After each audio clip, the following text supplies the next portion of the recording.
જય જય કરવી ગુજરાત, ભારત માતાની જય. નમસ્કાર મિત્રો, હું સવારે ગામની અંદર નીકળ્યો. બપોરે બાળકો મને નાના ભૂલકાઓ મળ્યા, એટલે બાળકોને મેં પૂછ્યું કે તમને જમવામાં શું આપ્યું યાર. એટલે બાળકો ગો જવાબ આપવા મળ્યા. એ એમ કહે છે કે અમારી સાથે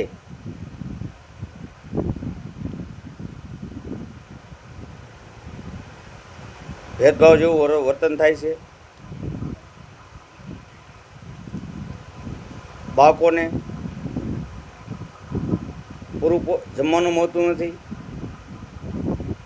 એ કેન્દ્રવતી શાળાની મધ્યાહન ભોજનની વાત કરું છું. પૂરી સંખ્યા ગણાવી અને 30% બાળકો જમે છે. પાણી પણ બરાબર છે આપતા નથી. બાળકો સાથે છેડા થાય, આરોગ્ય સાથે છેડા થાય. પછી આંગણવાડી, ત્યાં હલકા કક્ષનો નાસ્તો કે જે બહાર બજારની અંદર મળે, ચેવડો હોય, ભાખરવડી હોય, એવો ડુપ્લિકેટ નાસ્તો બાળકોને ખવડાવવામાં આવે છે. સરકારશ્રીનું કોઈ પણ તેલ હોય, ઘઉં હોય કે પૌષ્ટિક આહાર હોય, એ પરબારો વેચી મારવામાં આવે છે અને ઘરે પણ ખાવામાં આવતો છે. હું આ તરણની વાત કરું છું મિત્રો. પછી મારી મોટી નિશા હાઈસ્કૂલ, એની અંદર શિક્ષકોની ઘટ છે. તો શિક્ષણ મંત્રીને વિનંતી છે મારી કે મારા તરણની અંદર પૂરેપૂરા શિક્ષકો જોવે.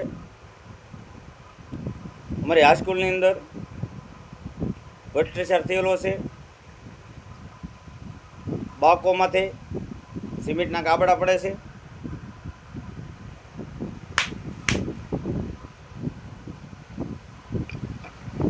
પછી આ કેન્દ્રવતી શાળા આડેધડ રૂમ ખડકી દેવામાં આવ્યા. બાળકોને રમતગમતનું પૂરું, બધા ગેટ બંધ કરવામાં આવ્યા. એક મોટો ગેટ બીજો બનાવ્યો ડુપ્લિકેટ, ત્યાંથી ચલાવતા. અને પહેલાં આજથી 30 વર્ષ પહેલાં અમે જે ભણતા એ ગેટ નવી પંચાયત અમારા મિલનદાદા જોશી એને ખોલાવ્યો. પછી પાણીનો ડાર પણ અપાવ્યો. અને બાળકો ભૂલકાઓને આંગણવાડીની અંદર એને આરોગ્ય સાથે સેડા કરવામાં આવે છે. તો ઈશ્વરનો ડર રાખો. પછી બાળકોને લઈ જવા, મૂકી જવા, સંપૂર્ણ જવાબદારી તમારી સાથે આવે છે ભાઈ, તમારી માથે જ આવે છે. સંપૂર્ણ જવાબદારી તમારી બાળકોને આવે આંગળીઓ લેવાલાને. પછી આરોગ્ય સાથે છેડા, પાણીની અંદર પણ છેડા. દવાઓ સરકારશ્રીની આવે, દવાઓ નાખવામાં નથી આવતી. ધરણની અંદર અત્યારે સંપૂર્ણ પરિસ્થિતિ ખરાબ. તો મારા નમ્ર અપીલ છે આરોગ્ય મંત્રી શ્રીને કે હું તમારા તરણની વાત કરું છું, તો મારું તો એવો અંદાજ છે કે આખા ગુજરાતભરની અંદર આવો ભ્રષ્ટાચાર ચાલતો છે. તો તમને મારી નમ્ર અપીલ છે કે તમે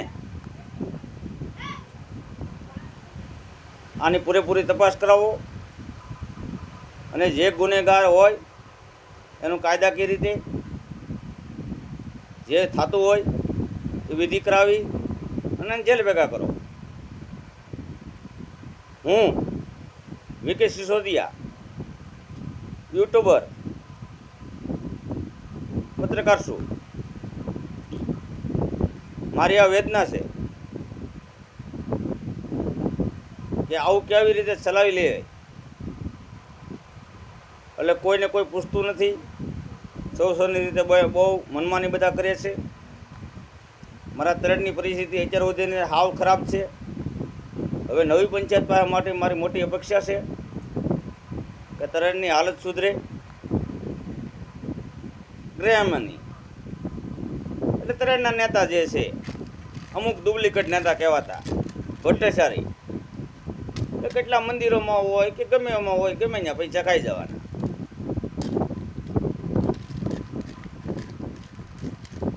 થોડાક સુરતમાં છે, એ તરડના નિવાસી છે. એ પણ બિચારા અહીંયા આવી જાય, એ પણ થોડા પછાડી લે હો, ભેગા મળીને તરડ સુરત બધા ભેગા મળે. તરડને ઓલું બનાવવાનું, તરડની જમીનું કેમ વેચાઈ જાય એમાં રસ છે.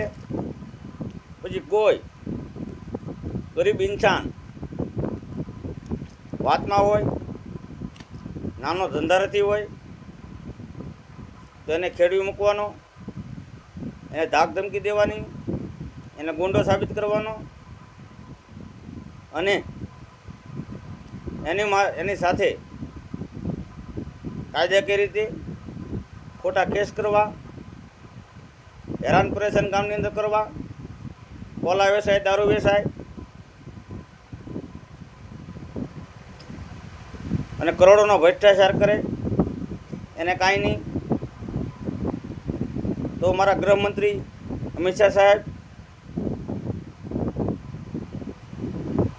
પછી મુખ્યમંત્રી શ્રી,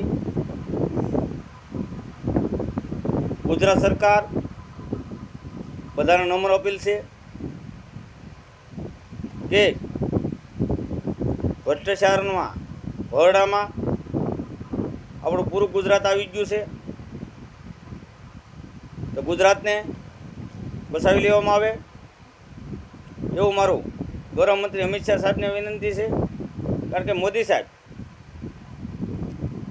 એ સંપૂર્ણ વિદેશ નીતિ સંભાળીને બેઠા છે, તો પૂરા આખા વિશ્વની અંદર મારા મોદી સાહેબનો ડંકો વાગતો હોય અને ભારતની અંદર આ છેડા થાય છે, તો આવો ભ્રષ્ટાચાર બંધ કરાવો. બસ મારે એટલી નમ્ર અપીલ છે. નકર હું બાબા સાહેબના સંવિધાનની સાથે, સંવિધાનની અંદર મને જે અધિકાર આપ્યો છે એ અધિકારીને સાથે લઈ અને કલેક્ટર શ્રી, મામલેદાર સાહેબ શ્રી કે આરોગ્ય મંત્રી શ્રી બધા પાસે જાય ન્યાય માંગવા, એવી મારી નમ્ર અપીલ. જય જય ગરવી ગુજરાત, નમો બુધાય, બાબા સાહેબનું, આંબેડકર સાહેબનું સંવિધાન અમર રહે. જય મેં અવરોડી, જય ભીમ, જય જય ગરવી ગુજરાત, ભારત માતા કી જય.